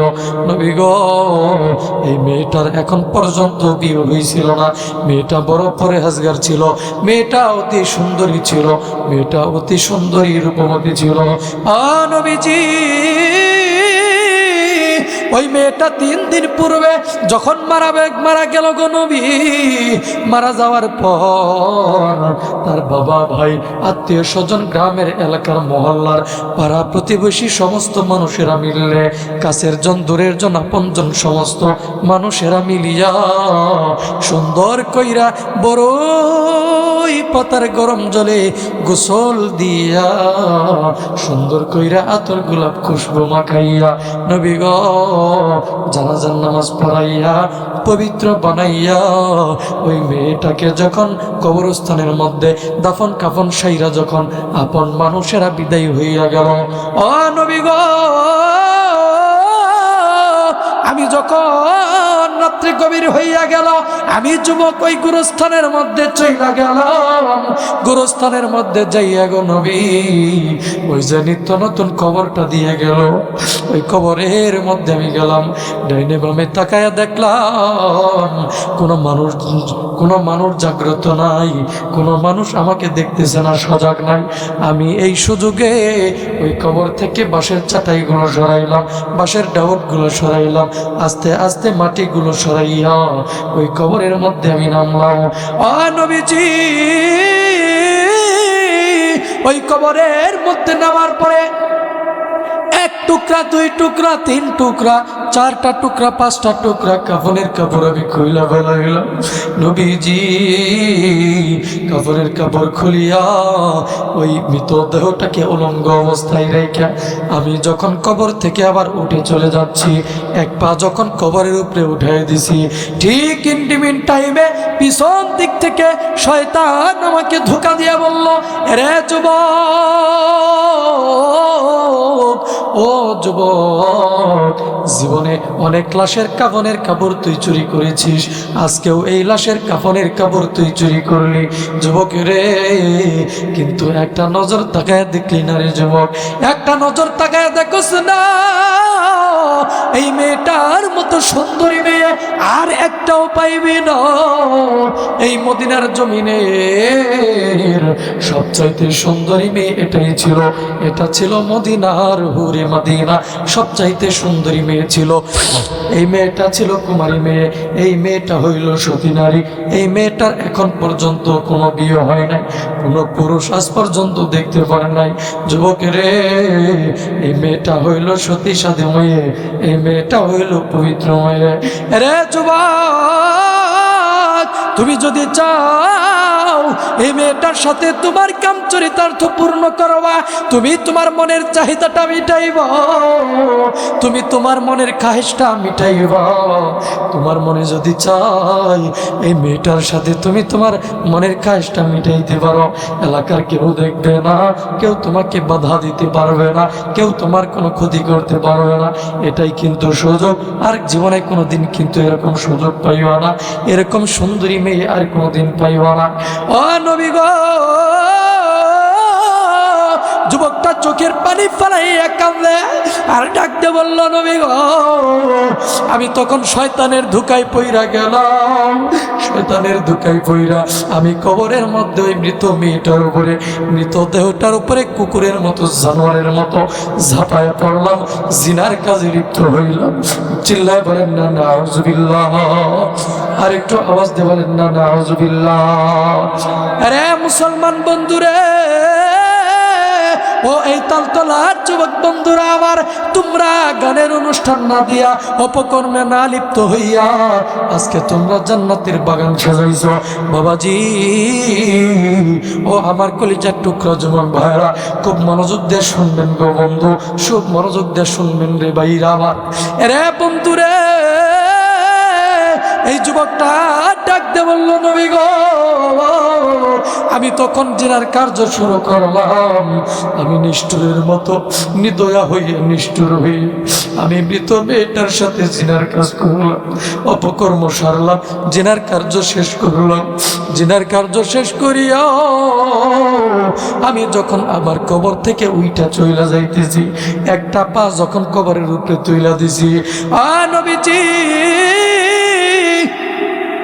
ঠিক ওই টাইমে আমি পিছন দিক থেকে শুনতে পাইলাম, আল্লাহ পাক রব্বুল আলামিন মনে হয় ওই মৃত মেয়েটার জবান মনে হয় খুইলা দিছে। জোরে কন্যা আল্লাহু আকবার। মৃত মেয়েটার জবানে মেইলি কণ্ঠে আমাকে আবারও পিছন দিক থেকে ডাকতে বলল, হে যুবক, তুই কোন এলাকার যুবক রে?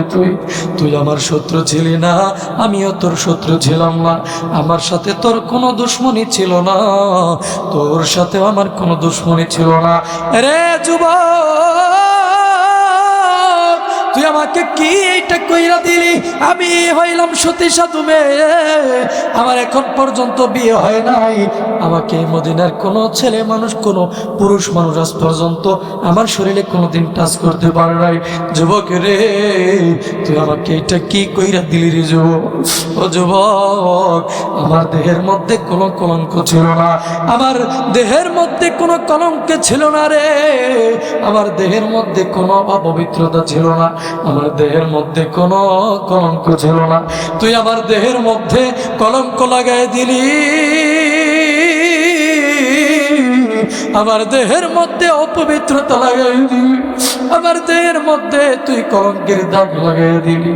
এ যুবক, আমার বাবা ভাই আত্মীয় স্বজনেরা আমাকে পবিত্র বানাইয়া সুন্দর কইরা আতর গোলাপ পুষ্প মাখাইয়া আমাকে সুন্দর কইরা রমণীর সাজে সাজাইয়া এই কবরের মধ্যে রেখে গিয়েছিল। তুই আমাকে কি কইরা দিলি? আমার সতীত্ব তুই নষ্ট করে দিলি।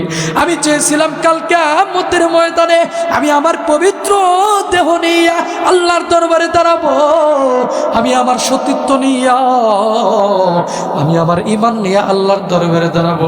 কিন্তু যুবক রে, তুই আমাকে কলঙ্ক কইরা দিলি, আমাকে তুই অপবিত্র বানায় দিলি। রে যুবক, আমি কিন্তু আল্লাহর দরবারে তোর বিরুদ্ধে নালিশ করব, তোর বিরুদ্ধে মামলা দায়ের করব, আমি কিন্তু আল্লাহর কাঠগড়ায় দাঁড়াবো। তুই কিন্তু জাহান্নামী হয়ে যাবি, আমি কিন্তু তোরে মাফ করব না, আমি কিন্তু তোরে মাফ করব না।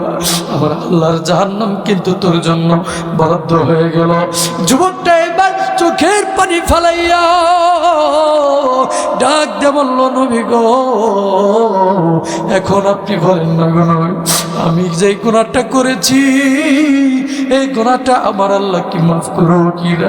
আজকে 3 দিন হয়ে গেল, আমি যখন হাঁটি তখন মেয়েটার কান্নার আওয়াজ আসে আমার কানে বাসে। ও নবীজি, আমি যখন খাইতে বসতে যাই তখন মেয়েটার কান্নার আওয়াজ আমার কানে বাসে। আমি যখন ঘুমাইতে যাই তখন মেয়েটার কান্নার আওয়াজ আমার কানে বাসে। জোরে কোন আল্লাহু আকবার। ও নবী গো, আমি খাইতে পারি না, উঠতে পারি না, বসতে পারি না, চলতে পারি না, ফিরতে পারি না। ও নবীজি, আমার মনে হয় আমার আল্লাহ আমারে কোনোদিন এই গুনাহটা মাফ করবো না। নবী আপনি বলেন, আমার জন্য কি মাফের দরজা খোলা আছে নাকি? আমার জন্য কি তাওবার দরজা খোলা আছে নাকি? আমার আল্লাহ কি আমারে মাফ করবো নাকি? নবী এইবার এই ঘটনা শোনার পর নবীজি চোখের পানি দাদা করেছে, ডাকতে বলল, যুবক রে, দুনিয়ার কোনো মানুষ যখন মারা যায় তখন তার টাকা পয়সা, অর্থ সম্পদ, ধন দৌলত এগুলা সঙ্গে নিয়ে যাইতে পারে না। এ যুবক, সঙ্গে নিয়ে যায় মাত্র পুরুষ হইলে 3 টুকরা কাপড়, আর মহিলা হইলে কয় টুকরা কাপড়? 5 টুকরা কাপড়। এই কাপড়টাই সঙ্গে নিয়ে কবরে যায়। এর যুবকের রে, তুই কি দুনিয়ায় আর কোনো কাজ পাও নাই রে যুবক? দুনিয়ার কত মানুষ রিক্সা চালায় খায়, দুনিয়ার কত মানুষ কামলা দিয়ে খায়, দুনিয়ার কত মানুষ দিন মজুরি কইরা খায়, দুনিয়ার কত মানুষ খেজুর গাছের বাগানে কাজ করে খায়। এ যুবক, তুমি কি ওই কোনো কাজ পাও নাই? এটা তুমি কি কইরা ফেলাইছো রে যুবক? এই কাজ তুমি কেমনে করলা? যখন তুমি করলা তোমার দিলের মধ্যে কি একটু মায়া লাগলো না? তোমার দিলের মধ্যে কি একটু ভয় লাগলো না? আমার ভাইরা রে, এবার যুবকটা ডাকতে বলল, নবী গো, শয়তানের ধোঁকায় পয়রা করেছি। নবী এইবার ডাকতে বলল, যুবক, শয়তানের ধোঁকায় পয়রা করছো বুঝলাম, ঠিক আছে, কিন্তু আমি এই মুহূর্তে কোনো সিদ্ধান্ত দিতে পারবো না আল্লাহ তোমারে এই গুনাহটা মাফ করবে কিনা। আমি নবী এই মুহূর্তে কোনো সিদ্ধান্ত দিতে পারবো না। তুমি এমন গুনাহ কেন করলা রে যুবক? আমার দরবার থেকে তুমি বাহির হইয়া যাও। আমার ভাইরা রে, যুবকটা এবার একটা দৌড় মাইরা দিছে, একটা দৌড় মাইরা জঙ্গলের মধ্যে চইলা গেল। জঙ্গলের মধ্যে যাইয়া উঁচু পাহাড়ের উপরে উঠিয়া এই যুবকটা আল্লাহ পাক রব্বুল আলামিনের কুদরতি পেয়ে সিজদায় পইরা গেল। ডাকতে বলে, আল্লাহ, এ বন্ধু, কার জীবনে কি গুনাহ আছে আমি জানি না, আপনার জীবনে কি গুনাহ আছে আমি জানি না, আমার জীবনে কি গুনাহ আছে আপনি জানেন না। বাবাজি, দুনিয়া কিন্তু থাকার জায়গা না রে বাবা, দুনিয়া কিন্তু চিরস্থায়ী নয় রে বাবা। একদিন তো দুনিয়া থেকে বিদায় নিতে হবে, একদিন তো আখিরাতে আল্লাহর সামনে দাঁড়াইতে হবে, আল্লাহর কাঠগড়ায় কিন্তু দাঁড়াইতে হবে। এ বাবাজি, সবাই সবার গুনাহের কথা স্মরণ কইরা আল্লাহকে একটা চিল্লায় গুনাহ মাফের আশায় চিল্লায় বলেন না আল্লাহ। আর একটু আওয়াজ দিয়ে বলেন না আল্লাহ। এ বাজান, আপনার গুনার কথা স্মরণ কইরা ছোট্ট বন্ধ কইরা দেখেন না রে বন্ধু, জোরে একটা ডাক দে বলেন না আল্লাহ। আমার ভাইরা, আমার বন্ধুগণ, এইবার যুবকটা আল্লাহর কুদরতি পেয়ে সেজদায় পইরা ডাক দে বলে আল্লাহ,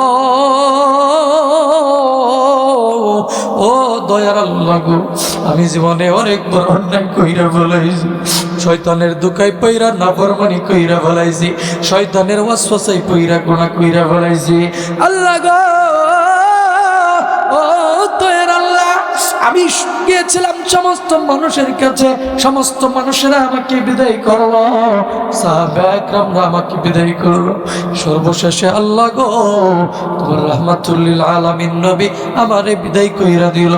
ও নবী, নবী আমারে বিদায় কইরা দিছে, এখন আমি কার দরবারে যাব? আল্লাহ, এখন সর্বশেষে তোমার দরবারে হাজিরা দিলাম গো আল্লাহ, তুমি ছাড়া তো আমার আর কোনো যাওয়ার জায়গা নাই। আল্লাহ, আল্লাহ খাটিয়ে দিলে তওবা করতেছি গো আল্লাহ, আপনি আমারে মাফ কইরা দেন। আল্লাহ, আপনি যদি আমারে মাফ করেন আপনার কোনো দিকে কমবে না, আপনি যদি আমারে জাহান্নামে দিয়া দেন আপনার কোনো দিকেই বাড়বে না। সুতরাং আল্লাহ, আপনি আমারে মাফ কইরা দেন না গো, আপনি যদি মাফ না করেন আমি কার দরবারে যাব?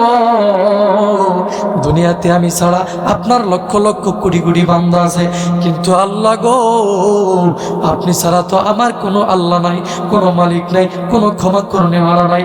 এইভাবে যুবকটা একদিন নয়, 2 দিন নয়, 3 দিন নয়, একাধারে 40 দিন পর্যন্ত আল্লাহর কুদরতে পেয়ে সেজদায় পইরা কাঁদতেছে আর তওবা করতেছে। জোরে বলেন কয়দিন পর্যন্ত? 40 দিন পর্যন্ত। 40 দিন পরে 41 দিনের মাথায় এই যুবকটার কান্নাকাটি দেখিয়া, এই যুবকটার অবস্থা দেখিয়া, এই যুবকটার তাওবাতান নাসুহা দেখিয়া, এই যুবকটার চোখের পানি দেখিয়া আল্লাহ পাক রব্বুল আলামিনের দয়া মায়া ক্ষমার দরিয়ায় ঢেউ খুইলা গেছে, ঢেউ উঠা গেছে। চিল্লায়া বলেন না সুবহানাল্লাহ। আরেকটু আওয়াজ দিয়ে বলেন না বন্ধু সুবহানাল্লাহ। আল্লাহ পাক রব্বুল আলামিন জিব্রাইলকে ডাক দিয়ে বলল, জিব্রাইল রে, ও জিব্রাইল শোনো, তুমি আমি আল্লাহর পক্ষ থেকে 3টা প্রশ্ন নিয়ে আমার নবীর কাছে চলে যাও। 3টা প্রশ্ন নিয়ে নবীর কাছে চলে যায়া নবীর কাছে 3টা প্রশ্ন করবা আর যুবকটার ব্যাপারে সুসংবাদ দিয়ে আসবা। এরে বাজাও, এবার জিব্রাইল নবীর সামনে হাজির হইয়া গেল, ডাকতে বলল, ইয়া রাসূলুল্লাহ, ও নবীজি, আল্লাহ পাক রব্বুল আলামিন 3টা প্রশ্ন করছে আপনার কাছে। বলে কি প্রশ্ন? বলে 1 নম্বর প্রশ্নের উত্তর দেন। বলে 1 নম্বর প্রশ্নের উত্তর কি?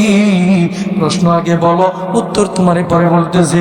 জিব্রাইল বলল, নবী গো, আপনি বলেন তো দেখি নবী, এই আসমান জমিনের মালিক কি?